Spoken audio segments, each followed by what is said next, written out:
Hello, everyone. Welcome to another episode of Product Stories. Our guest for today's episode is Aiswarya Kolisetty. She is a product designer at Alan.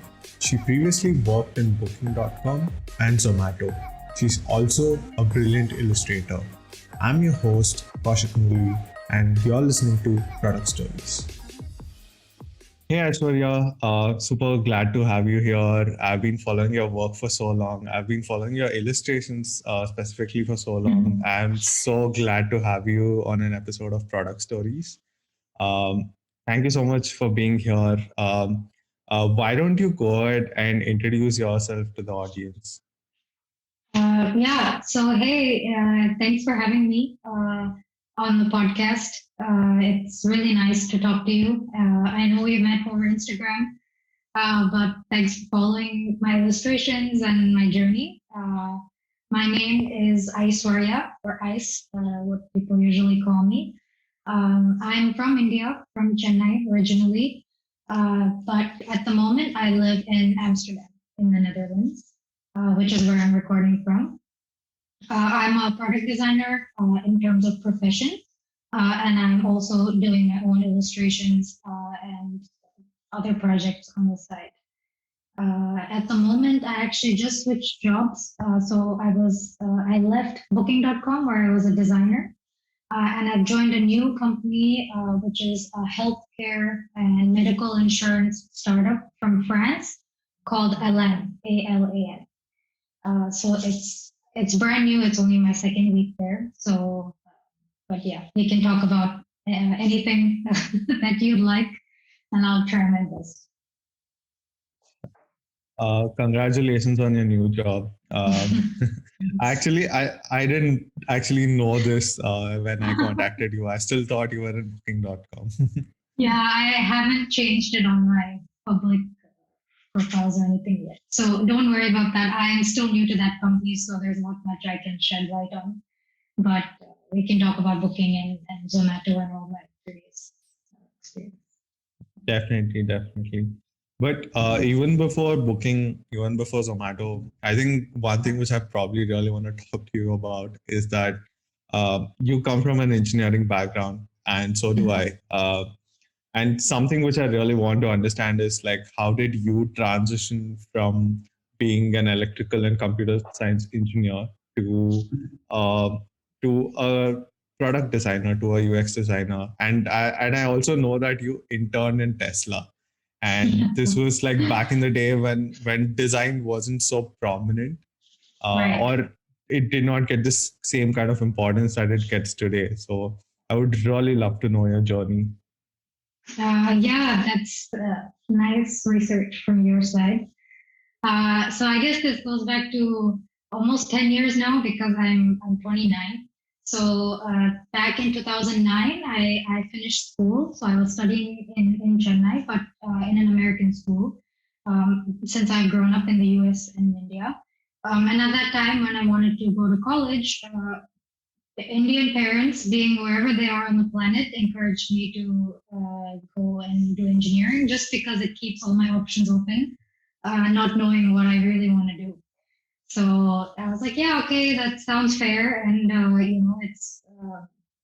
it's something that it's a good move, especially when we're going back to the US and things like that. So I went to college in Boston in a small engineering school called Olin College, right outside of the city. Um, and I picked electrical and computer engineering because the two main branches in the school were mechanical and electrical. And when it came to using CAD software, I was really horrible. So I was like, okay, let me pick the thing where I'm less bad. So I picked electrical engineering, and it was, to be very honest, a struggle for me. I didn't find my subjects very intuitive. I was having a lot of trouble with doing the work. It wasn't as easy for me as it was for many of my friends. And at that time, I was also doing psychology research with a professor in the college, which I loved. So I really liked the liberal arts side of things, psychology, economics actually was something I would have pursued if it wasn't for engineering. And I was kind of at a loss as to how do you mix like psychology and then hardcore engineering. Like there's no middle ground that I knew of. So this was like 2009, 2010. And at that time, our university luckily said all of us have to do a course called user oriented collaborative design, which basically makes us more user focused engineers and not just building fancy things because we can. And in that class is when I was first introduced to some of the research patterns by Nielsen and Norman. I had to do user interviews. We were put into small groups and we had to go into the city and interview types of users and come up with a potential product for them. So my team looked at people getting tattoos. So we went to tattoo parlors and we talked to people who have tattoos when they got them when they were young or when they were old or when they're with their partner. So finally, for me, that was like, wow, there is a way to mix psychology and engineering together to build products.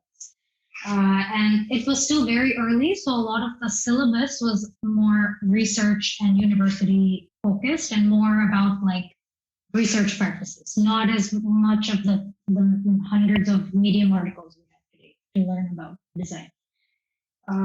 So that was good. So then I was like, okay, this is kind of what I want to do.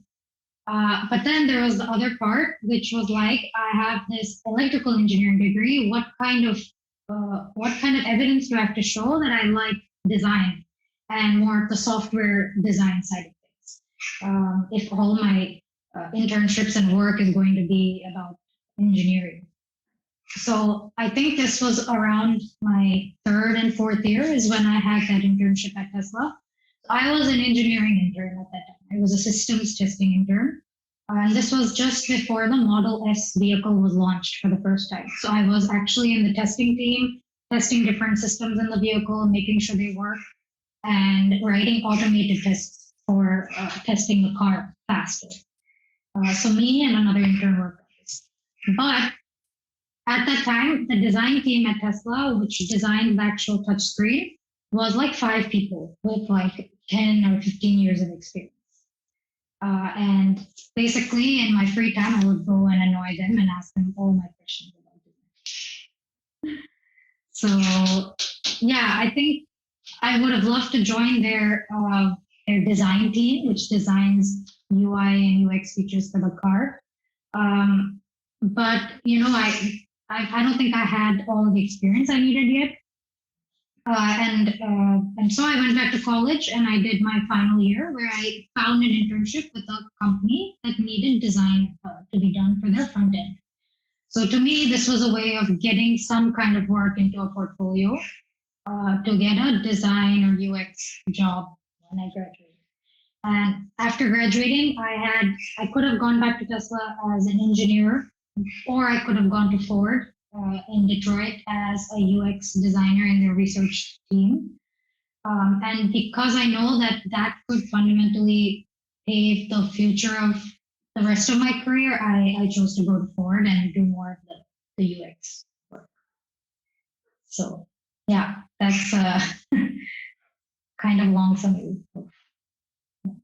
Yeah, I mean, it's a super interesting story about how you moved from engineering and interning in a company like Tesla. That's just huge, and then transitioning into design. Yeah. It's a wonderful story. I'm super glad you shared. And somewhere along the line, you moved to India. You moved back to India, right? To work Yeah. at Zomato. So how did that transition happen?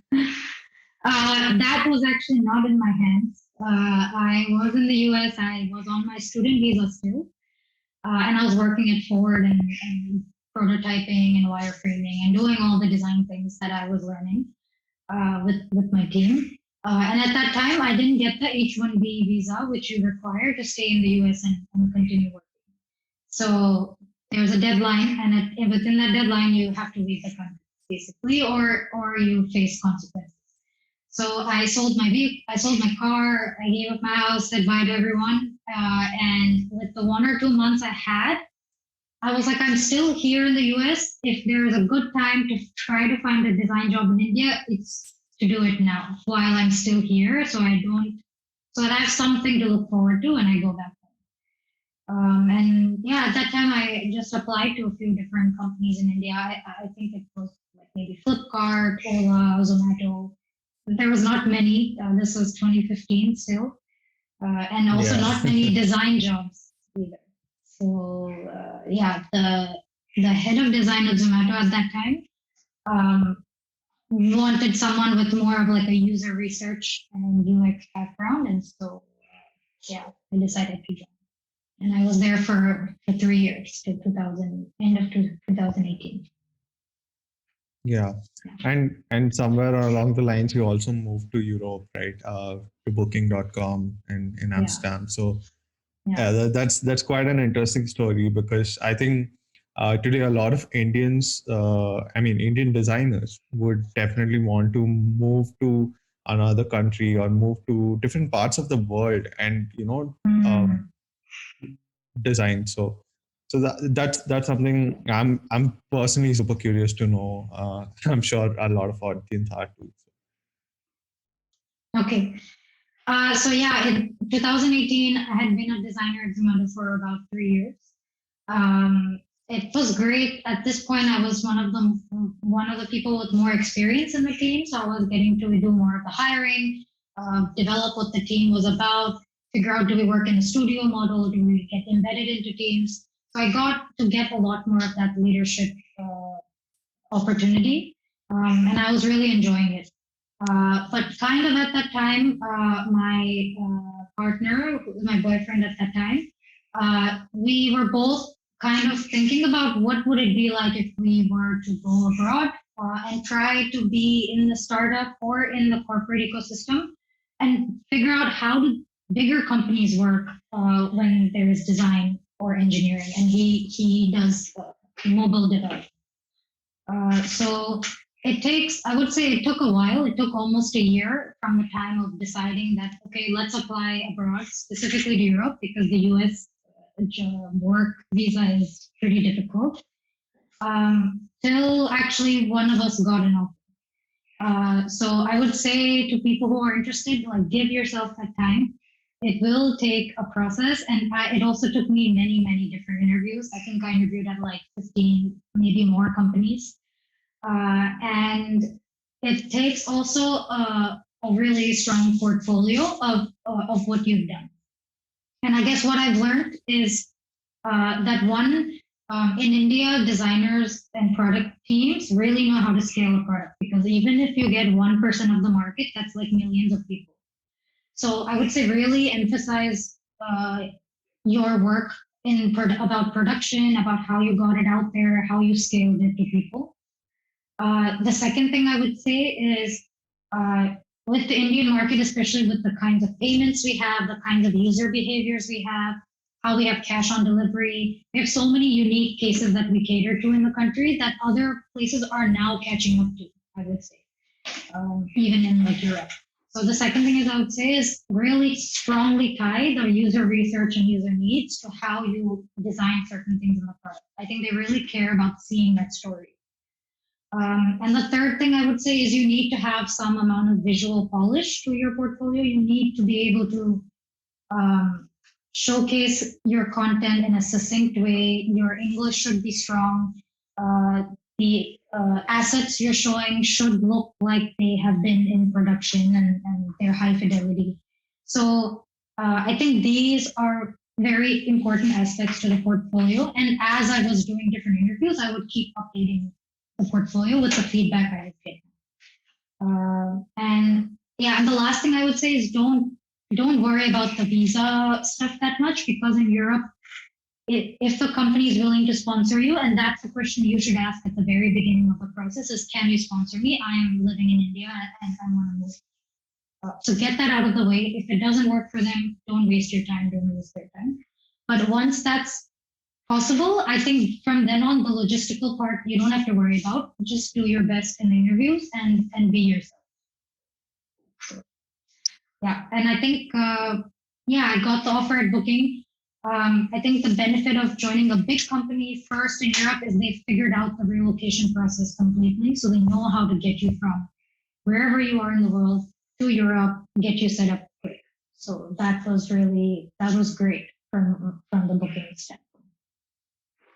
Yeah, Yeah. that's a really comprehensive answer, and super helpful, right? I was I hope actually not so. aware of a lot. Yeah, Okay. it definitely is. I was actually not aware about a lot of these things, and I definitely like um, the point where you mentioned that probably like look for a company which is at a bigger scale, so that they have it all. They usually have it all figured out about how to like get you moved to Europe, etc. Yeah. Something on the same lines is right. Which I want to ask is how is it different to work in a big design team? As you mentioned, like Booking has over 200 designers. Yeah. I really want to know what it's like to work in such a big design team, because I personally have worked only in early stage startups. So Mm. I've actually not seen our design team bigger than 5 people. So yeah. Yeah, I think for me too, before joining Booking, our design team at Zomato would vary between 5 to 10.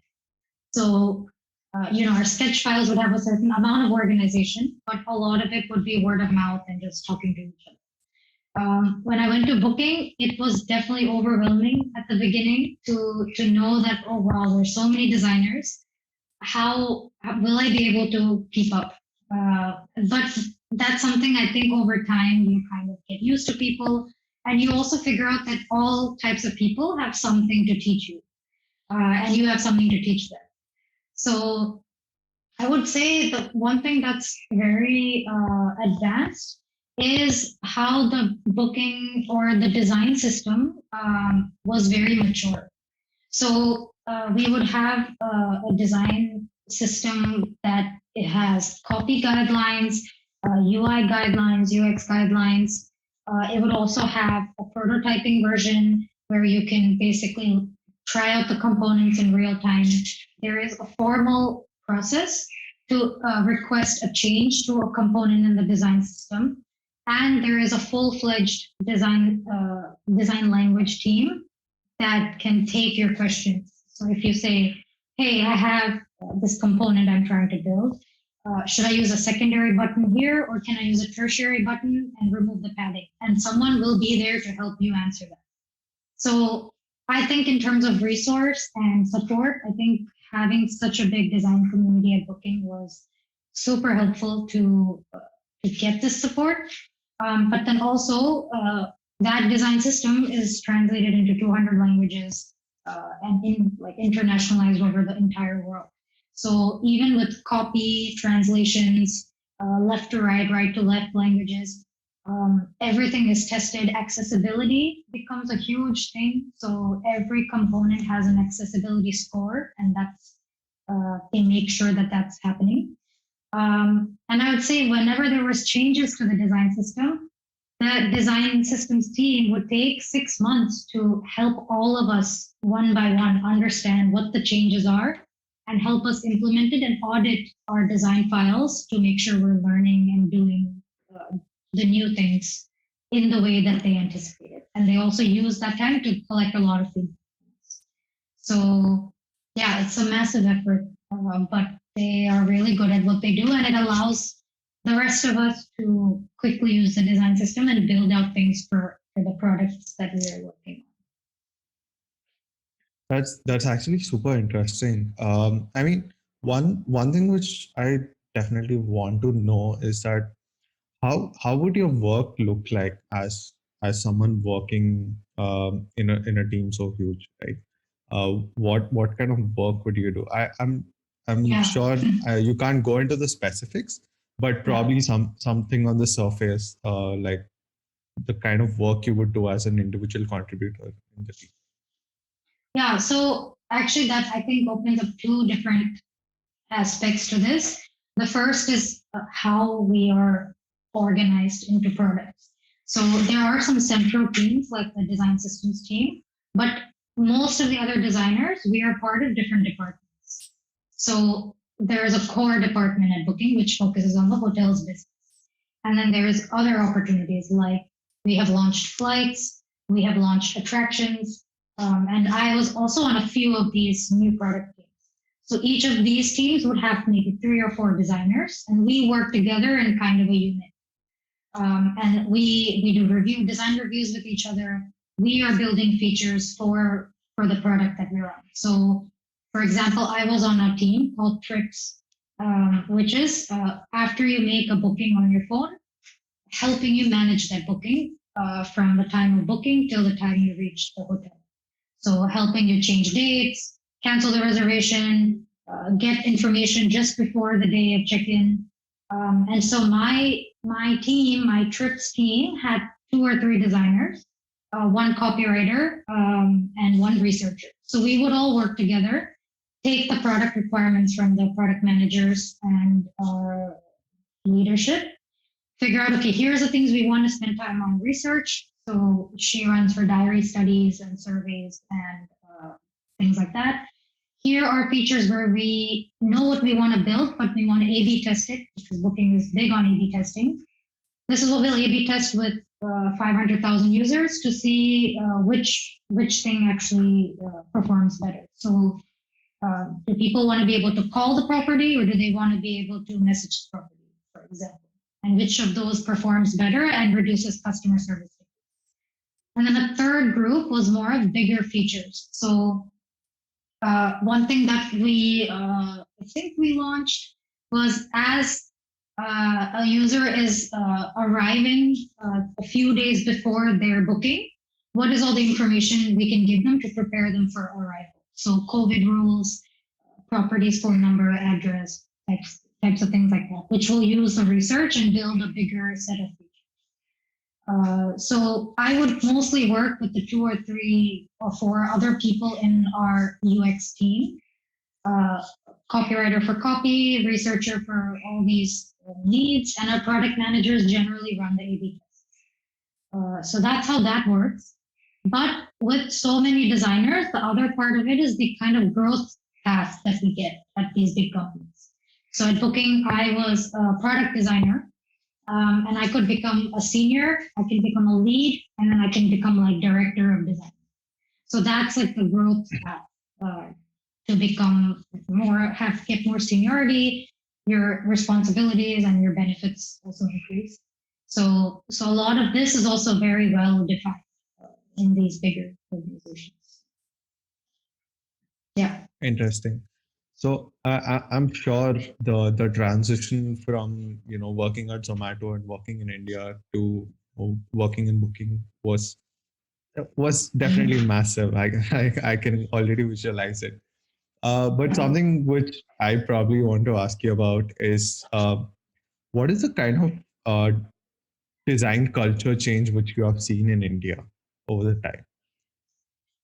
Mm. One thing that really stands out to me is when I came back to India in 2015,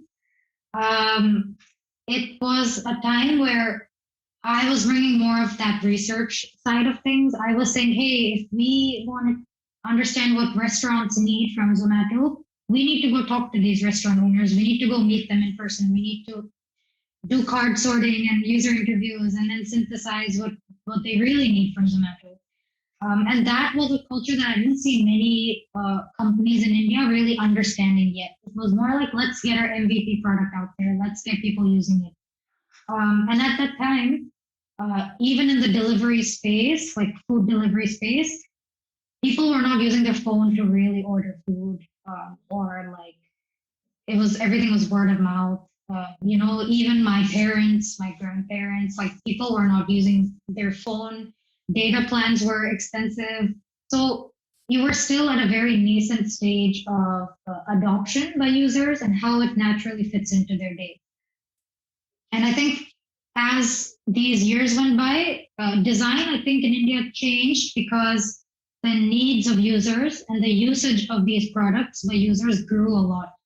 So then we were able to say, let's introduce Zomato Gold for dining in. Or when you're ordering home, let's tie it to like cricket tournaments or like all these other things that shape like social life. So we were able to there were a lot more use cases. There were a lot more activation methods to bring users into these experiences. And I think that's when more of the visual polish, more of the interaction design with animation, those things, I think user research and user testing practices became more common because we really started seeing people pick up their phone and use Zomato 3 times a day and not just once a week. And I think that also changed a lot with other companies. And now I think the design community in India is also growing a lot. Like from what I hear about uh, Twitter, like India design on Twitter, the kinds of talks we have, the conferences that are happening in India where people are coming from all over the world. That's I think in the last 2 or 3 years, which I haven't been able to experience yet. But it's really amazing. Yeah, definitely. I think suddenly, like, over a period of time, companies also started realizing that design can add so much value to the product. And Yeah. I even saw a lot of companies transition into being a design first company from engineering first, or like supply chain first. Mm, And it was a very interesting transition. And I have been part of the design community for probably a little more over than a year. But yeah. as a student, like as someone who was interning as a UX designer or something, I used to always notice the patterns which change. And yeah, I think definitely from over time, India has drastically changed with respect to the design community, and it's just becoming more and more mature. At the same time, it's growing big in size as well. Mm, There are so many students right out of college who want to choose a career as design.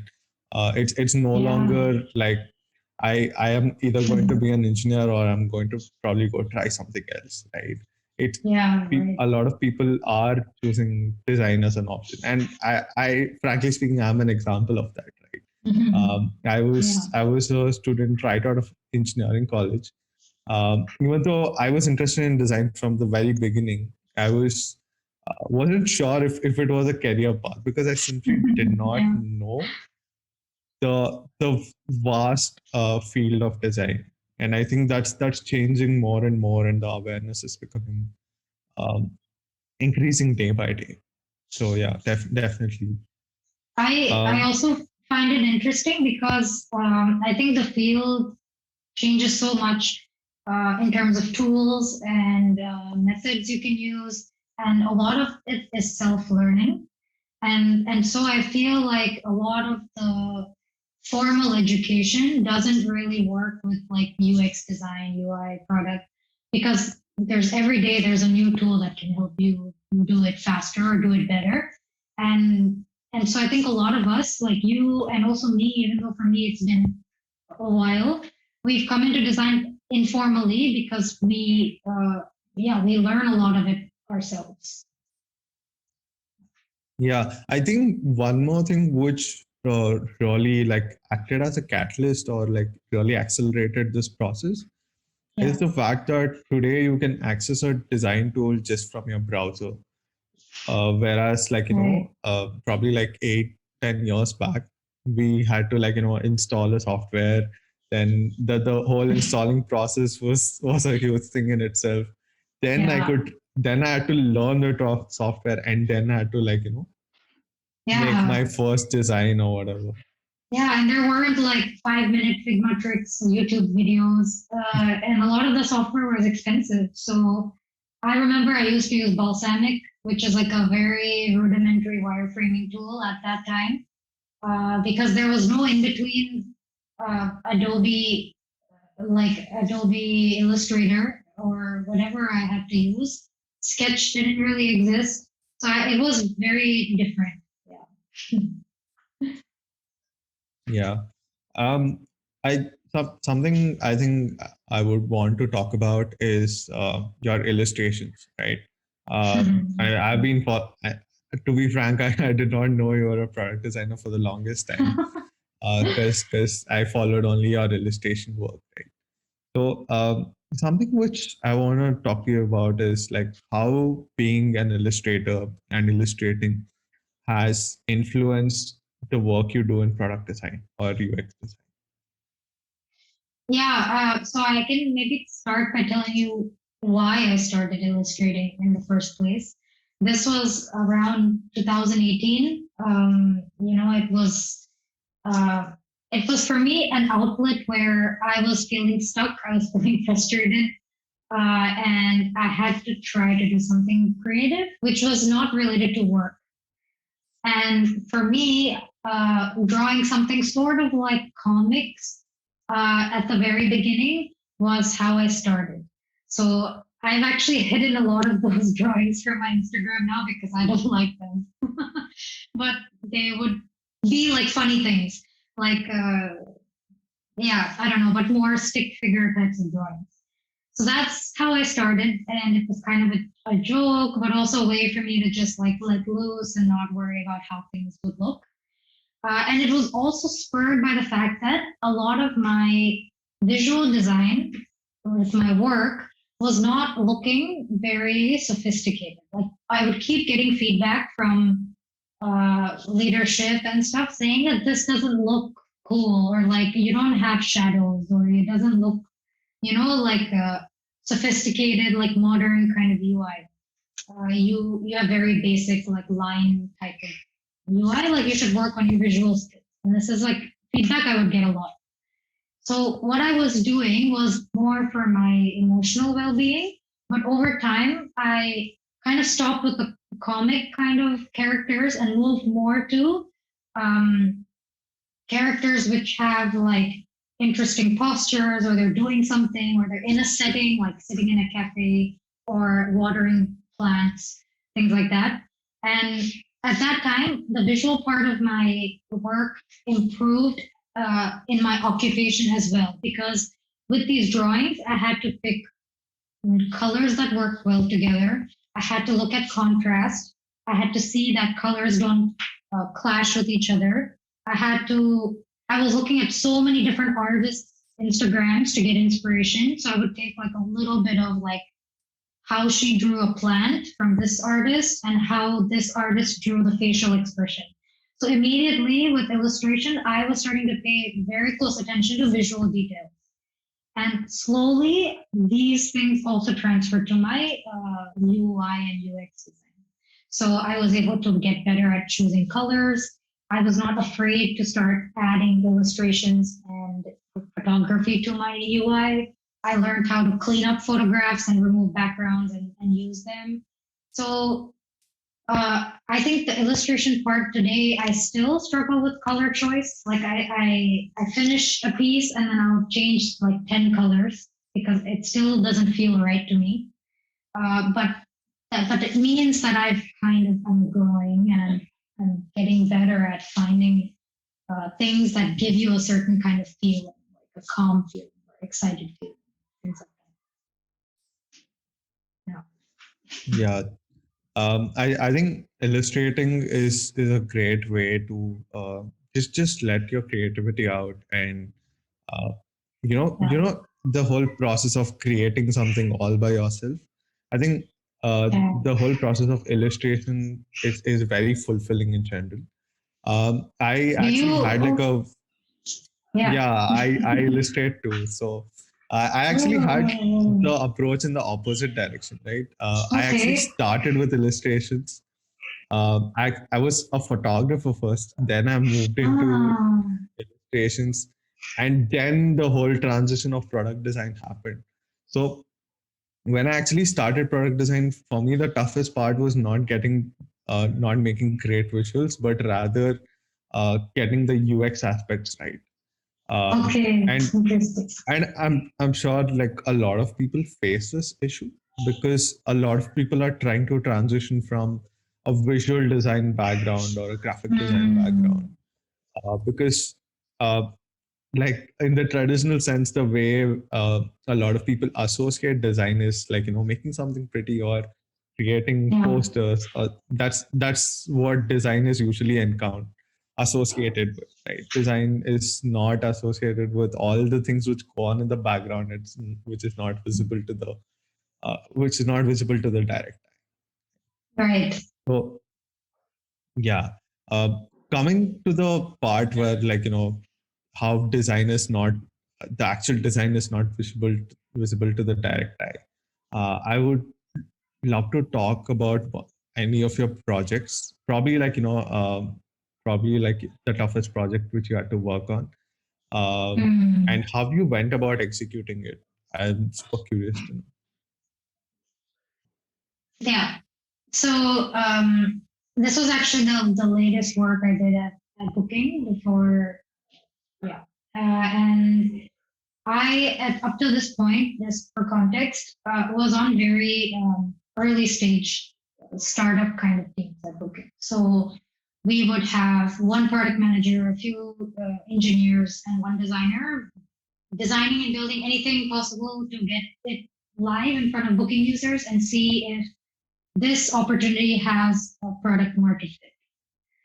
And so until this point, I hadn't really been exposed to the main booking product, hotels and bookings. And so when I joined this team, it was a team trying to bring design alignment across all the booking products. So what that means is Booking has, as I was saying, flights, attractions, rental cars. So you can actually rent a car on booking.com. You can book a taxi, and you can also book a hotel. And as a customer, if I was booking a rental car and then a hotel, let's say I'm driving from Amsterdam to Paris, I'm booking a car and I have a hotel in Paris. The user experience of booking the hotel and then booking the car are like two different planets, or they were.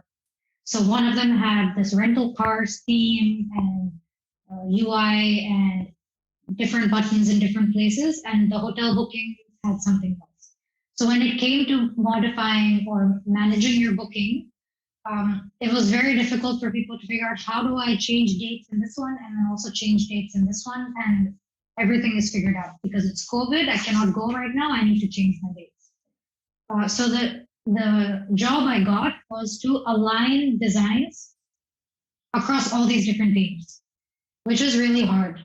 And so it was hard because we needed to find a scalable way to do this. And also we needed all the designers and all these teams to be on board to work together and also meet the needs of their individual products.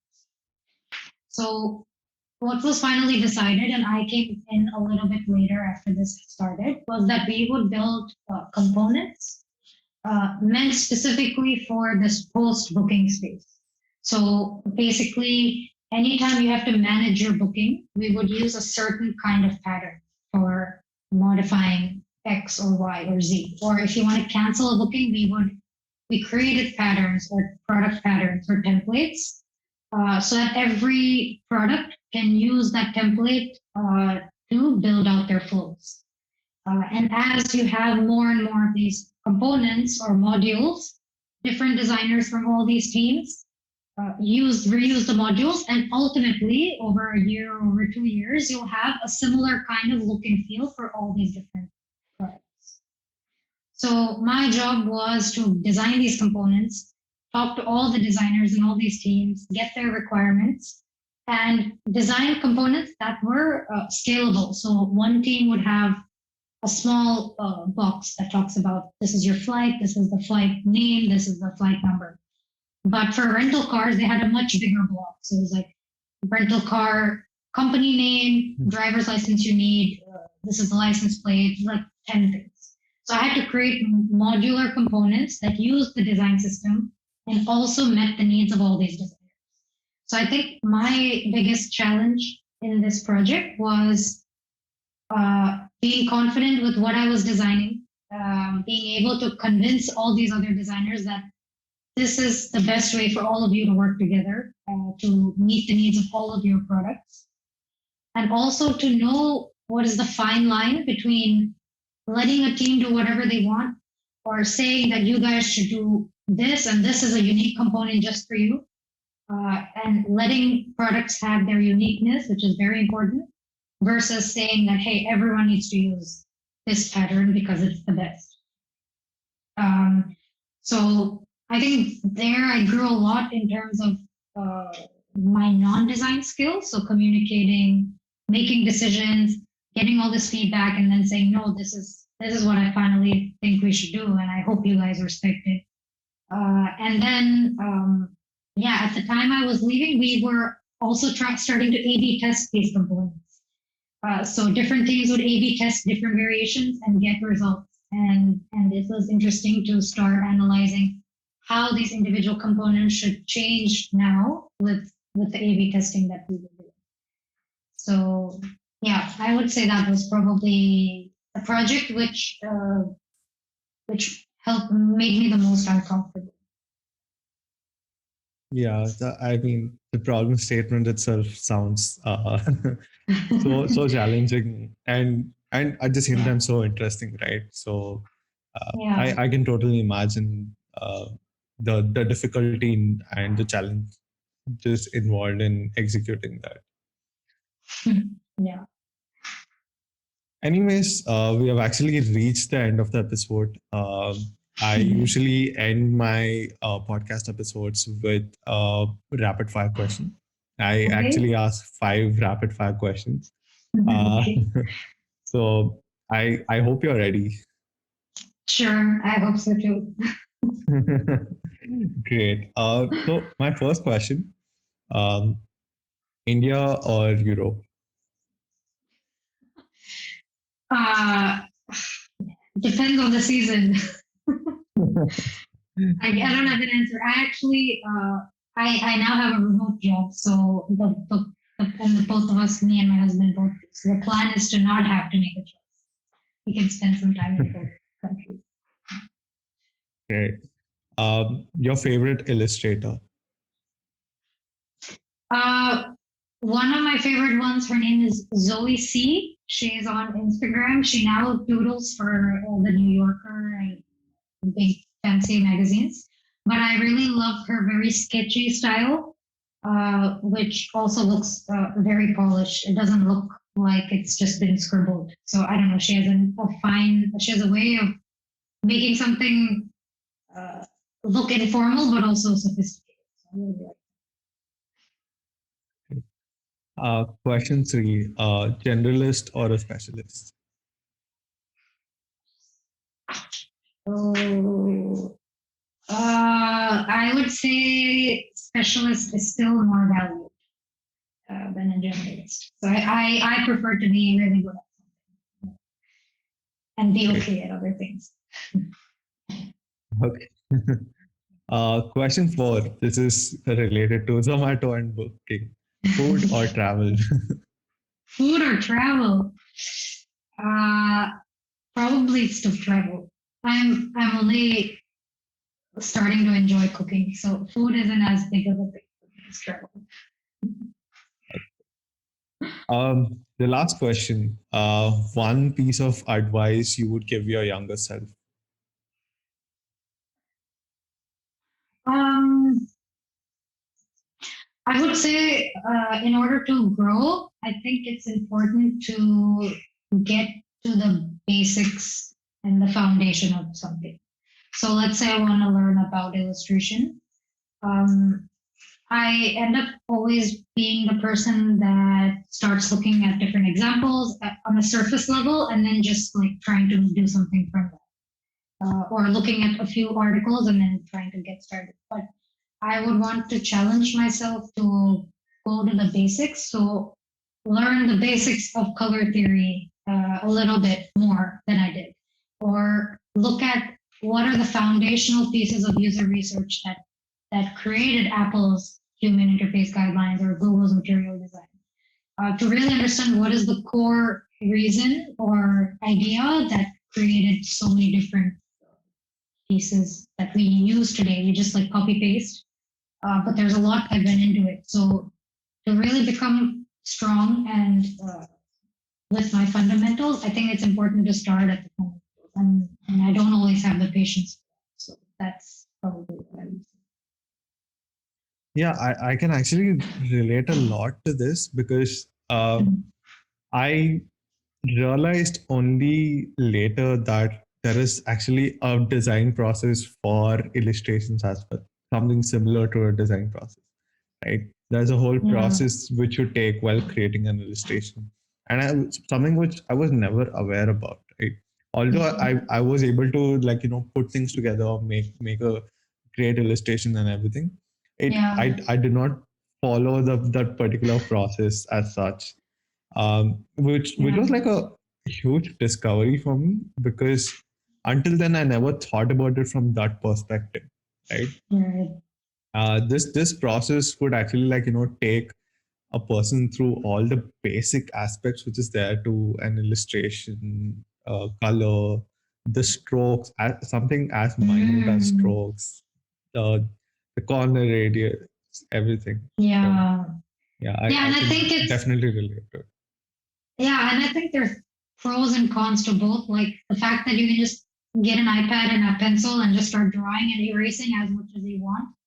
I think maybe those shortcuts we have today, Figma, where you can just like keep undoing, redoing, go back to version history, go to the community and pull templates from people.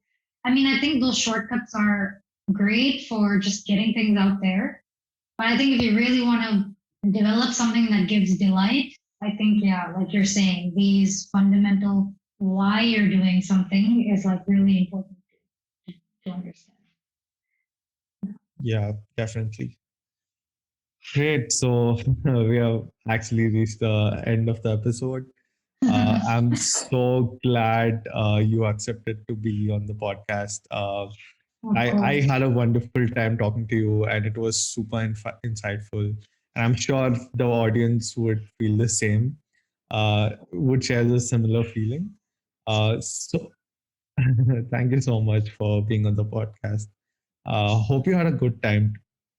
Yeah, definitely. Thanks for having me and reaching out also. I think, yeah, we need people like you who are putting yourself out there, asking people for their time. And also, I don't know, maybe the things I've said are helpful to someone and you're the person that's really getting that education out there. So, yeah, thanks for doing what you're doing. Keep it up. And I hope I added something interesting to this episode. Yeah. I can already assure you that it's helpful for me. Okay, that's good. One person. One person at a time. Yes. Yeah, thanks so much. Great. And thanks for taking time also from your day to do this. Thank you so much, Aishwarya. Thank you so much for tuning in. Make sure you like, share, and subscribe to Product Stories for more such episodes.